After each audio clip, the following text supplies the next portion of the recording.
Selamat datang di Adagium, channelnya mahasiswa hukum Indonesia.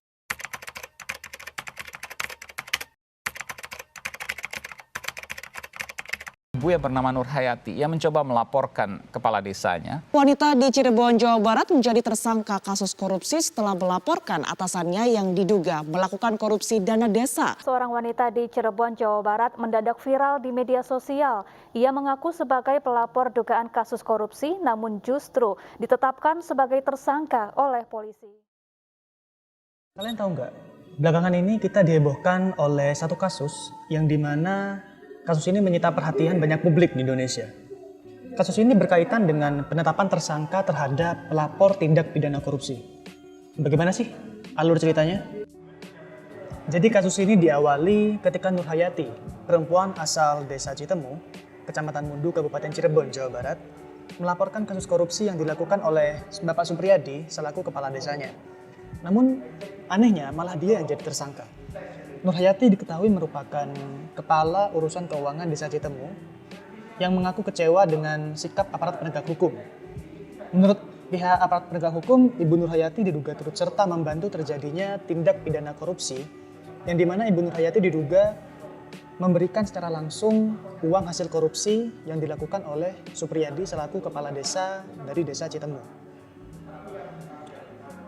Namun pada faktanya, AKBP Fahri Siregar selaku Kapolres Cirebon Kota menyatakan bahwa pihaknya belum dapat membuktikan soal kemungkinan Nur Hayati ini turut menerima dan menikmati hasil korupsi tersebut atau tidak. Ibu Nur Hayati pun tak menyangka itikat baiknya dalam mengungkapkan kasus korupsi yang terjadi di desanya pun menjadikan dia sebagai tersangka dan juga terbukti melakukan tindak pidana turut serta dalam melakukan tindak pidana korupsi. Padahal dia menyampaikan laporan dugaan praktek tersebut itu secara etikat baik dan selengkap-lengkapnya kepada pihak penyidik. Adapun proses penyidikan dugaan korupsi yang dilakukan oleh kepala desa ini berlangsung selama 2 tahun. Tetapi ujung-ujungnya malah Ibu Nur Hayati sebagai pelapor yang seharusnya diberikan perlindungan oleh negara dijadikan tersangka oleh pihak penyidik. Lalu yang jadi pertanyaan terbesarnya adalah, kok bisa sih pelapor ditetapkan tersangka? Bukannya pelapor ini harus dilindungi ya bersama dengan saksi? Mari simak penjelasan berikut. Pertama-tama kita tinjau dari pasal 51 Kitab Undang-Undang Hukum Pidana. Pasal ini menyatakan bahwa barang siapa yang melakukan perbuatan untuk melaksanakan perintah jabatan yang diberikan oleh penguasa yang berwenang tidak dipidana. Jadi pasal ini menjelaskan bahwa Ibu Nur Hayati ini awalnya hanya melaksanakan perintah dari atasannya, yaitu si Bapak Supriyadi selaku atasan atau kepala desa dari desa Citemu, untuk mencairkan dana desa. Dan pasal ini juga termasuk dalam pasal yang mengatur segala tindak pidana yang mengandung alasan pembenar dalam teori hukum pidana. Jadi bagi yang tidak tahu, menurut Ahmad Suma di Praja, dalam bukunya Asas-Asas Hukum Pidana, menjelaskan bahwa alasan pembenar ini merupakan suatu alasan yang menghapus sifat melawan hukum dari suatu perbuatan. Tetapi kita tidak menjelaskan secara detail mengenai alasan pembenar ini.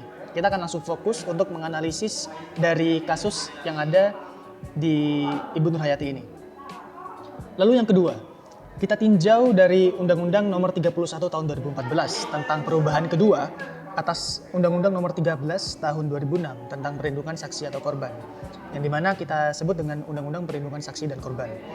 Jadi dalam konsiderannya menyatakan bahwa yang pertama, jaminan perlindungan terhadap saksi dan korban itu memiliki peranan penting dalam proses peradilan pidana.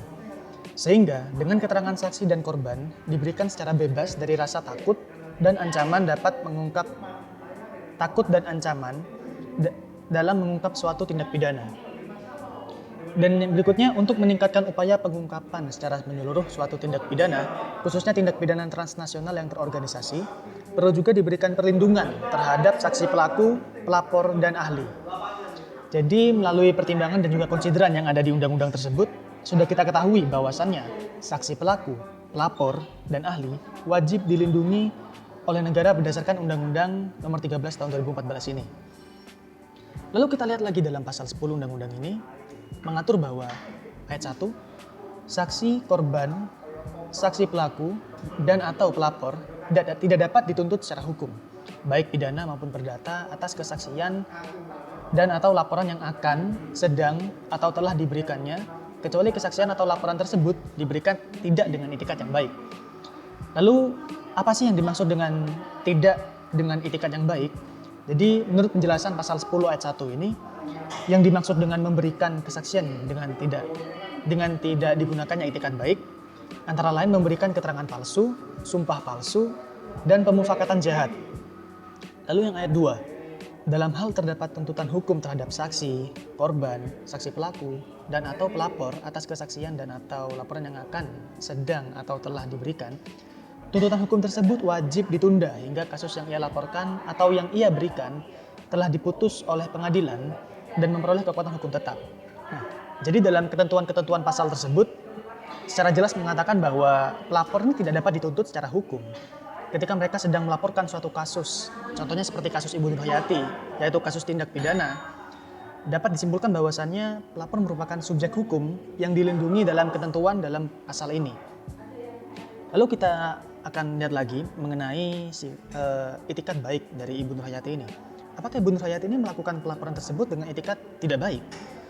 Jika dilihat dari mens rea atau niat dari Ibu Nur Hayati ini, niat dari ibu ini sudah dipastikan ingin melindungi masyarakat dari desanya agar terhindar dari praktik tindak pidana korupsi yang dilakukan oleh Supriyadi selaku kepala desa dari desa Citemu.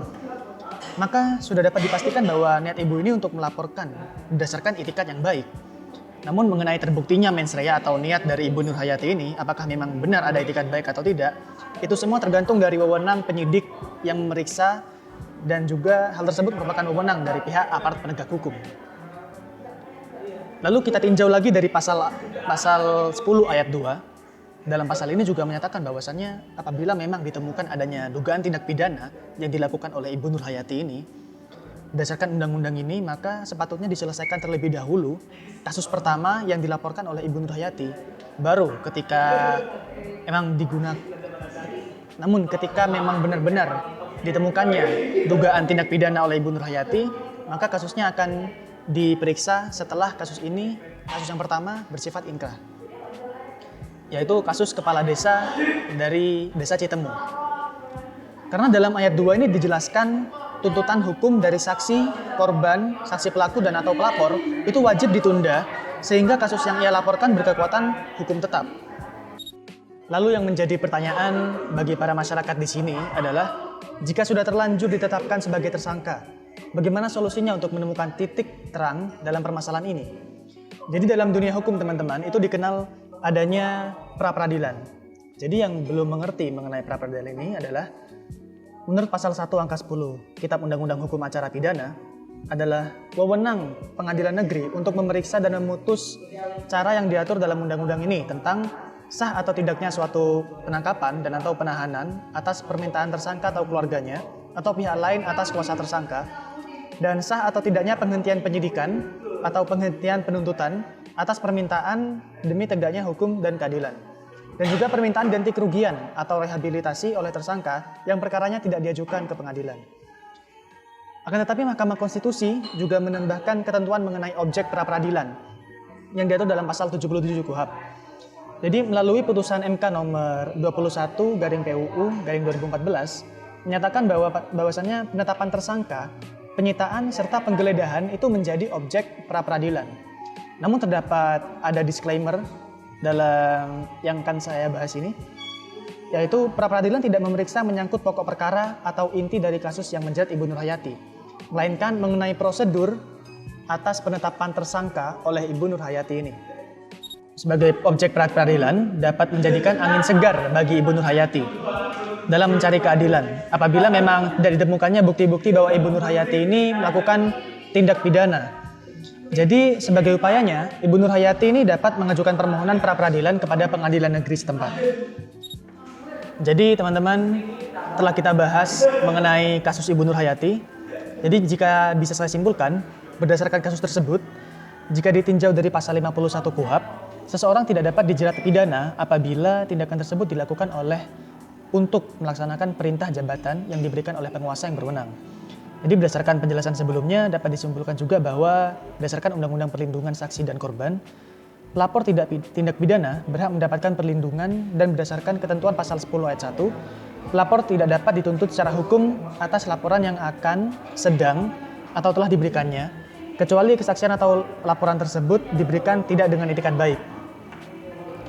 Lalu apabila memang terdapat bukti yang cukup bahwasannya Ibu Nur Hayati ini ditetapkan sebagai tersangka, maka sesuai dengan ayat 2 dari pasal 10 ini yang menjelaskan bahwasannya tuntutan hukum kepada pelapor itu wajib ditunda hingga kasus yang ia laporkan atau yang ia berikan kesaksian telah diputus oleh pengadilan dan memperoleh kekuatan hukum tetap. Lalu untuk mengatasi permasalahan ini, upaya yang harus dilakukan oleh Ibu Nur Hayati yaitu mengajukan permohonan pra-peradilan kepada pengadilan setempat.